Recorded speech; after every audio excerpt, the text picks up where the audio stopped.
Hello everyone, my name is Jeremy, and if you're clicking on this video, you're interested in understanding my thought process with getting multiple master's degrees. To get started, I want to first say that this is my opinion and based on my work experience, and I'll give you context about what I've been doing with my current employer over the past decade, and why I felt it necessary for me to get multiple masters to get to my end goal. With that being said, let's get started.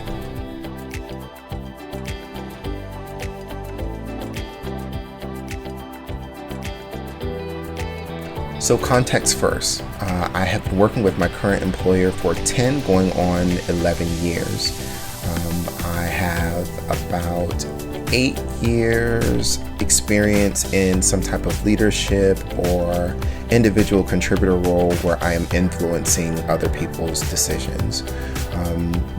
The first 2 years of my career with this employer was in a frontline role. So majority of what I'm going to say is through the lens of somebody who has led frontline people, who has influenced people who make decisions about frontline people or frontline employees, I should say, and as someone who has the end goal of being in human resources. So I first obtained my first graduate degree with Bellevue University. I got an MBA with a concentration in executive coaching and human capital management. At that point in time, I was just looking for a way to separate myself from others that would be applying for jobs that I was interested in. I did executive coaching, one, because I knew long-term I want to have some type of consulting firm. And I know that coaching is something that comes naturally to me. And then human capital management, I know that I wanted to get into HR, but I wanted to, again, separate myself.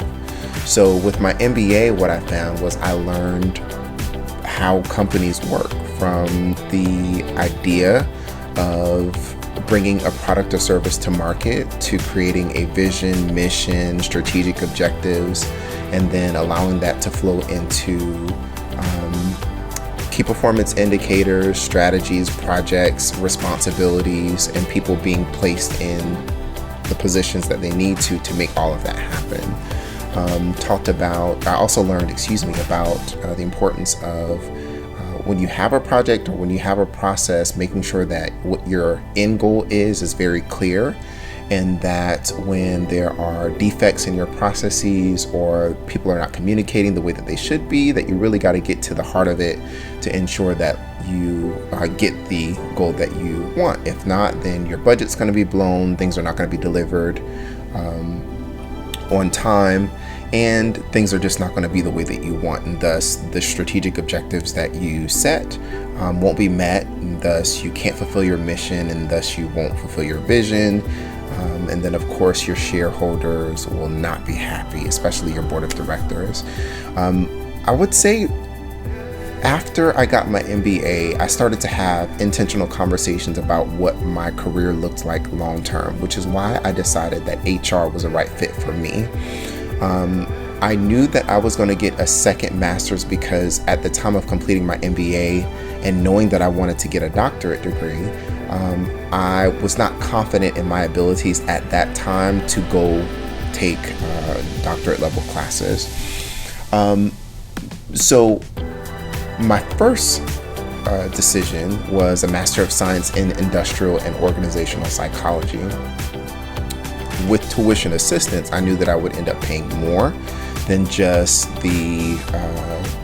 than what my tuition assistance would cover, because the degree would cost more than that. But as I was researching about other schools, I had the opportunity to take advantage of a grant that would give me a free degree through the University of Arizona Global Campus, which they didn't have industrial and organizational psychology. They only had human resources. So a Master of Human Resources or Human Resource Management versus a Master of Science in Industrial and Organizational Psychology. So I was stuck with the decision of, should I get the IO psychology degree to differentiate myself within HR, because everybody has an HR degree in HR, or should I go the traditional route and get an HR graduate degree? So in my experience in taking 36 credit hours, graduate level credit hours for the Master of Human Resource Management and 36 graduate credit level hours for the IO Psychology degree. One is more of,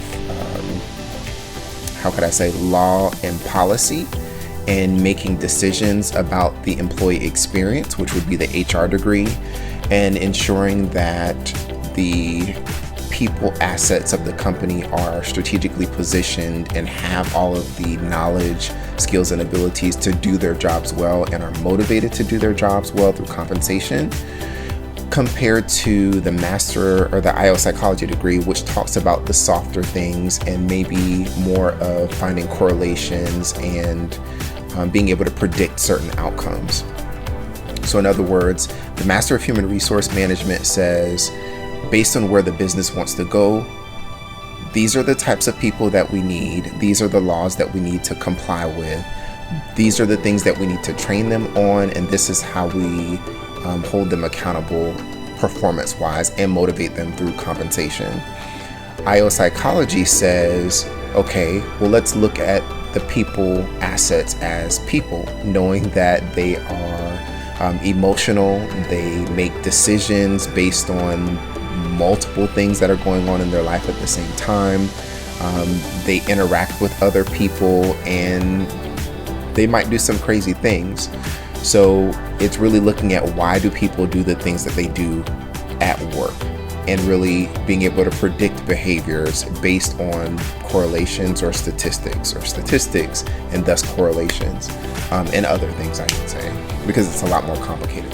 One additional thing that separates the Master of Science of Industrial and Organizational Psychology from a Master of Human Resource Management is you always use research to solve your problems. IO Psychology is literally looking at what the research says and how can you use that research to then produce a viable solution. The Master of Human Resource Management was more so of case study because there was law involved. So another deciding factor for me or for anyone who is considering the difference between Master of Human Resource Management and the Master of Science in Industrial and Organizational Psychology is, do you want to spend 30 minutes to an hour reading a research article? Or do you want to spend time reading case law or case studies or case law? For example, in one of my classes in my Master of Human Resource Management, I had to go and find lawsuits about wrongful termination and use that to solve a problem. In my Master of Science in Industrial and Organizational Psychology, I had to find research that supported my project about engagement, which meant that I went through multiple research articles, reading 10, 20, 30 pages of information, understanding the methods section and looking at the statistics, the approach that they use and what it meant, to see if it supported what I was trying to do. So that is one thing that you should take into consideration when deciding if you should do either or, if HR is going to be your thing. So why did I do both of them? Well, I knew that I was going to pay for a degree, and I was already taking 2 graduate credit level hours at the same time for my MBA. So I was already used to having a heavy workload.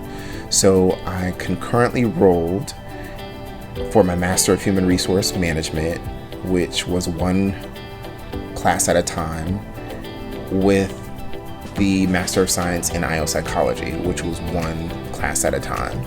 I don't recommend anybody doing that because both of these programs were cohort and accelerated, meaning that I was taking 1 class for 6 weeks, which traditionally classes, in my experience with my MBA, are about 12 weeks for 1 class. So it was a lot of moments where I was like, I can't believe that I'm doing this and I have no idea why I'm doing this. But what I found was that it allowed me to refine certain skills, specifically time management and being very precise and accurate on things that I'm trying to accomplish. So with that being said, what am I going to do now that I've graduated from both of the programs? My end goal, which I talked about in the beginning, is HR, but specifically I would love to get into strategy within HR and or engagement. The reason that I like to get into strategy is because that's where the decisions are made, and that's where all of the projects and all of the processes or standard operating procedures are formed. And when you're having conversations, at least in my experience, at the strategic level, then you really are spearheading where the company is going. You're pointing in the direction, and then you're helping to bring people along. Engagement to me is exciting because people have to be motivated to work. Of course, I could go on a whole rant about what engagement is from an IO psychology perspective, but for the sake of conversation, I just want to ensure that people are motivated to come to work and are excited to do their responsibilities, right? When I wake up in the morning, am I excited to go to work or am I not excited to go to work? And when I get to work, am I excited about what the organization is doing or am I not excited about what the organization is doing? And thus, when people are not engaged, then they start to demonstrate behaviors that are not conducive to the strategic objectives.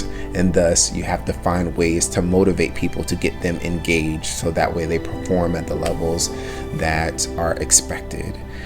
So I hope what this video has done is clarified why I did dual enrollment for 2 masters at the same time and what my end goal is and what I'm trying to do with these masters now.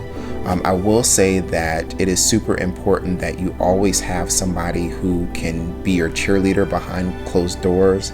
It's always important to have relevant experience, and it's also important to have connections with people who make decisions, right? So if I have the experience and the performance, I can speak to things that I've done that qualify me for the job in addition to my education. If I have the performance, I can say that I own things and I own my responsibilities and I see things through.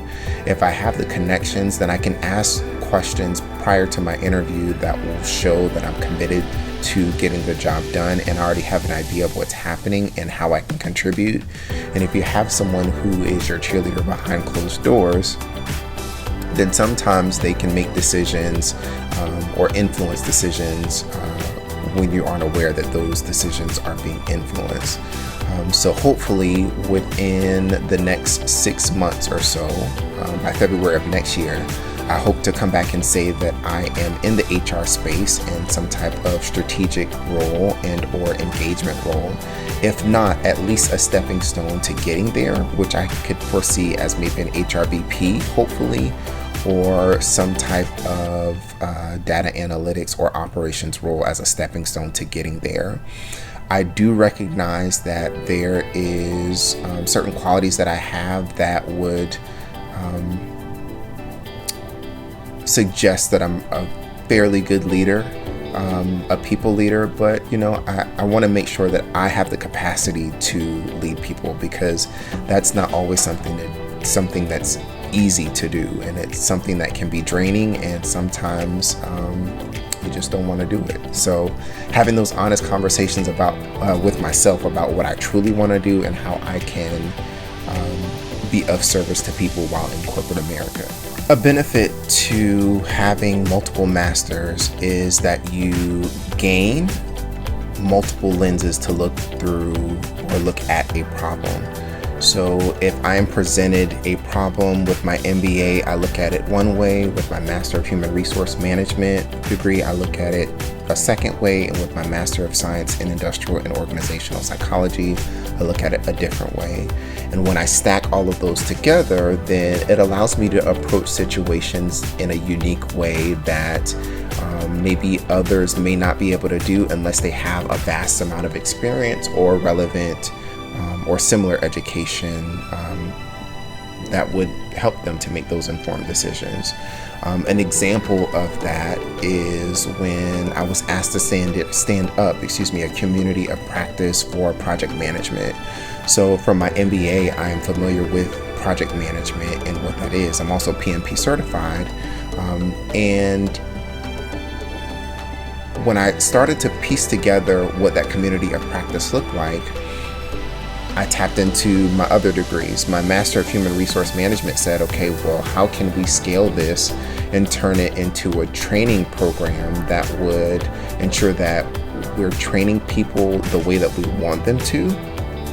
And also, when people exit out of the roles that would require them to have those skills for project management, are we funneling in people that may show interest in project management, right? And then my IO Psychology Master suggests, okay, well, let's think about what would motivate somebody to get into project management and what are the behaviors that they would demonstrate to suggest that they are interested in a specific task, right? So are there assessments or are there inventories that can be used to help pinpoint specific people that may or may not realize that they would be a right fit for project management? So with that being said, I stood up the community of practice. I also created a training program that would allow people who are interested in role, and advanced in role to gain or refresh certain skills, while then using somewhat of an inventory or assessment to identify people who would be a right fit for the role and to measure where they are in terms of their project management skills. So that's one of the benefits of having multiple masters, looking at a problem through multiple lenses, or from multiple angles to solve a problem. So I hope that this clarifies everything. Have a great day.